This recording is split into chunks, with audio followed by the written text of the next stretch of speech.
One of the most popular crops that many people will grow, whether they grow one or they grow a whole garden full of them, Holly, is tomatoes.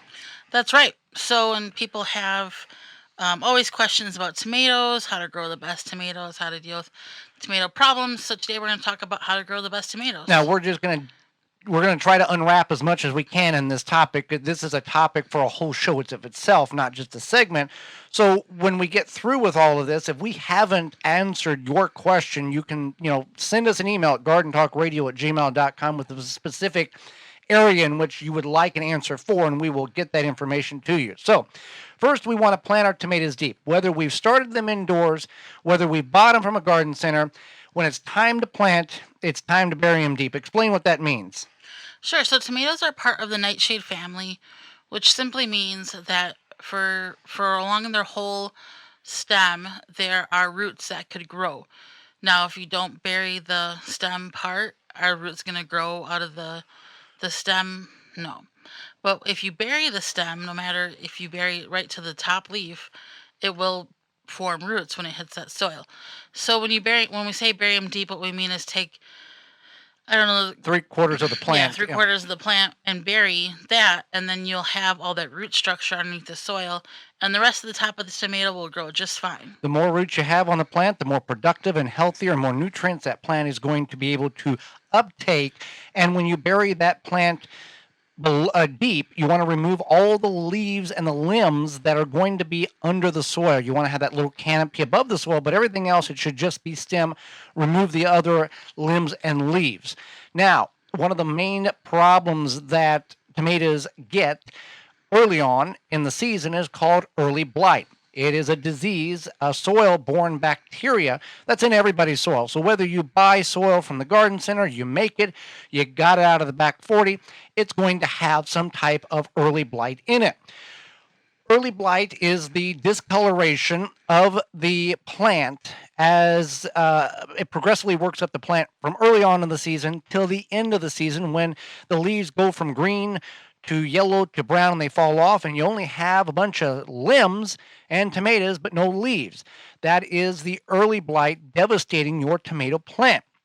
So there's two different things in which you can do in order to reduce or almost eliminate. You're never going to always eliminate it, but these next two steps will greatly increase the productivity. And we've been doing this for 7 years now, and we've had at the end of the season as green and lush plants as we did at the beginning of the season. Right. So yeah, you want to remove those lower leaves. And then also, what you want to do is you want to take, well, Mulch first. mulch. Well, yeah, you want to mulch, but before you mulch, you want to take cornmeal. So you want the whole grain yellow cornmeal. Just as long as it's whole grain and it's yellow, it doesn't matter what brand or anything like that. Just the whole grain yellow cornmeal, and take a handful of it and put it on the base of the plant. This has a beneficial bacteria in it called trichoderma. Not a made up thing, it's a real thing. It's also in the bale buster item that you use to break down to condition the bale from for straw bale gardening from balebuster.com. Trichoderma is also in cornmeal. Many countries in the world have figured out that trichoderma is very beneficial. The United States here, we're way behind on a lot of things. But you just a handful around the base of the plant at the time of planting. That's going to fight the bad bacteria. That's going to fight that early blight and greatly reduce the bad bacteria in that soil. Now, you can throw it on at the time of planting and water it. It's not going to it's not going to hurt the cornmeal by getting it wet. It's still going to do its thing. In addition to that, you want to mulch around the plant because the combination of the cornmeal and the mulch will reduce your early blight by like 90%. If you can mulch around all of your vegetables, it's very helpful. But tomatoes, it helps prevent that early blight, and it also helps keep the water in. It's a nice ground cover for the tomatoes, and it helps keep the moisture in. So you want to mulch around 90% of the problems your tomato plant is going to face is from soil splashing up on the leaves. So additionally, you want to trim the bottom lower 6 to 8 inches of that plant all through the growing season to create an air a pocket down there that there's not consistent leaves close to the soil that's giving that opportunity for that soil to splash up. We want to water consistently because blossom end rot is the result of lack of watering. Right. So what happens is that if you get that blossom end rot, a lot of people will say, Add Epsom salt. add up some salt, take some Tums, whatever, water and But some if you Tums. remember 8th grade science, Epsom salt is magnesium sulfate. Blossom end root rot is a lack of calcium. Right. Those two So- those don't work together. No, they don't. And that's the thing is that so the reason why when you add up some salt or whatever to your tomato plants and then you water that in and then all of a sudden you don't have that blossom end rot, You watered it's because you're doing the watering. So all of that calcium that's locked up in the soil is now able to be picked up by the plant. And this also occurs on your peppers, on your zucchini. A lot of plants have that calcium deficiency because the watering is not occurring. Some of it might be a slight pollination problem, but the majority is the lack of water because you have calcium in your soil. It just cannot be picked up because it's too dry. Right. And so that's something to keep in mind is for all your plants is to have consistent watering. And if you have the ability to invest in some sort of irrigation system, It's worth the it's worth yeah. it. It's definitely worth it. Also, we want to get the tomatoes up off the ground. By caging your tomatoes in some form or fashion, you will increase the harvest by 50%. This is a true scientifically proven fact. We have experimented with it, and it has shown that we lost 50% of the harvest because they weren't caged versus the plants that were vertical because the plants the fruit was not on the ground, insects and slugs and everything else didn't get a hold of it because it was elevated. So with tomatoes, we need to get them off the ground, and we recommend using a product called the Easy Step Plant Support System from EasyStepProducts.com. And disclaimer, you can get an extra a third plant support system absolutely free when you purchase of any kit by using promo code Joey, my name 123, little plug there for them. It's a very sturdy. It's made with a metal steel post, all made in America. It's got rings in which is adjustable on the post. And you do not have to, fiddle or fight with the plant, no matter what size or what time of the growing season. You can attach the Easy Step Plant Support System around your berry plant, your tomato, your shrub, your tree, and it's not going to damage the plant. It's got a 10-year warranty on it, made in America, so they're not messing around. This thing is very durable, and it has been unscientifically tested to support plants and keep them vertical of wind speeds of over 50 miles an hour. So Easy Step Plant Support Systems from EasyStepProducts.com.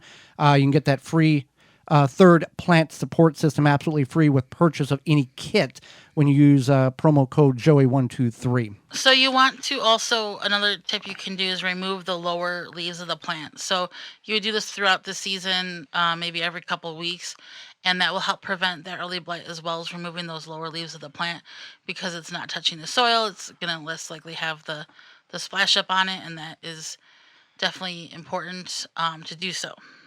You've got to remove those lower leaves in order for that to do what it needs to do.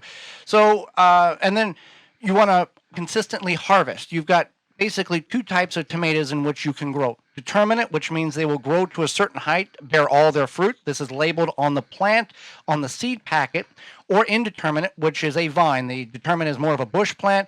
The indeterminate is more of a vine. It will grow indefinitely until frost kills it or you kill it, and it will bear fruit throughout the growing season. So whichever one is best for you, if you want all the harvest at once, or if you want it to trickle throughout, have a consistent harvest throughout the season. I mean, you don't have to choose one or the other. We do both. Yeah, you can grow a combination. And then there is semi-determinate, which is it will put on all of the fruiting in the bulk of the time, and then it'll kind of slowly fruit throughout the season. Yeah, but get them up off the ground. EasyStepProducts.com is that location for the plant support system that you will buy once and never have to buy again. So this is just a small snippet of growing tomatoes for the best success. I mean, we can, again, put together a 60-minute show on all the do's and don'ts and hows and how nots to grow tomatoes and what you need to look for. We do a garden talk back when we used to do garden talks in this world, and it was about an hour and 15-minute talk. And we didn't even get through most of the content there because there's so much going on. But send an email, gardentalkradio@gmail.com, if you have a question in regards to whatever it comes about growing tomatoes, and we will get you a video, a link, the content that you need. Well, if you either need, whether you produce your own vegetables and or your own meat, and you're looking for products in order to turn that meat into edible products, Walton's has the tools and the spices for you. Yeah, so waltonsinc.com has everything you need to make any type of meat product. You can find specials and sales online only, and then meatgistics.com will help you educate you on the whys and hows of meat processing, as well as there's a community there of almost 15,000 users who will help give their opinion and guidance on the meat processing issues. So Walcades has decades of experience in the meat processing industry, whether it be seasoning, equipment, supplies. You can make sausage, jerky, any other meat product your way to your high standards. And that's waltonsinc.com. Otherwise, to connect with that community, to learn how to the hows and whys of meat processing, you're going to go to meatgistics.com. Hey there, gardeners. Thanks for checking out this segment of the Gardening with Joey and Holly radio show. If you like what you've seen, you can search through the channel and find full in-studio videos of the entire show. If you want to go another route, you can search for it on your favorite podcast platform by searching the Wisconsin Vegetable Gardener radio show or the Gardening with Joey and Holly radio show, and you can download it and take it with you. You can check out all past seasons at our website, thewisconsinvegetablegardener.com, under the radio tabs at the top of the page. We thank you for joining us. We hope you've learned and enjoyed the show, the segment, and we'll see you next time.